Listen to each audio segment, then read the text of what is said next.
आज आम गाई एक बाछुरी को जन्म देबाकू जाउछि।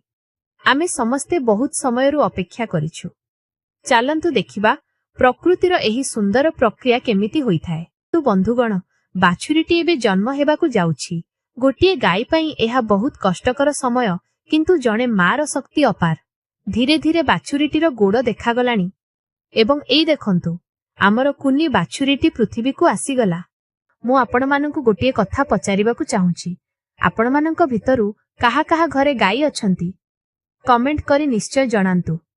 आम ओडिशा संस्कृति रे तो गाई को आमे माँ बोली मानु, कारण से केवल क्षीर दिएनी, बरं गोटिए परिवारर सदस्य भली आम सह रहे। आपण देखंतु सांगमाने, आज आम घरकू एही कुनी अतिथि आसीछि। सांगमाने देखंतु, जन्म हेबा मात्रे गाईटी ता बाछुरी को केमिति चाटुछि। एहा द्वारा बाछुरीर शरीर गरम रहे एवं तार रक्त संचालन भल हुए। एहा ही हेउछि मार निस्वार्थपर प्रेम। मु भाबुछि एही बाछुरीर एक सुंदर ना रखिबी। आपण माने किछि भल ना सजेशन देई परिबे कि? जहार ना सबुठु भल हेबो, मु सेई नाटीकु ही रखिबी। तेणु जल्दी जल्दी कमेंट बॉक्स रे ना सबु लिखि दियंतु। वीडियो को लाइक करबाकू जमा भूलिबेनी। पुणी देखा हेबा आउ एक वीडियो रे। जय जगन्नाथ।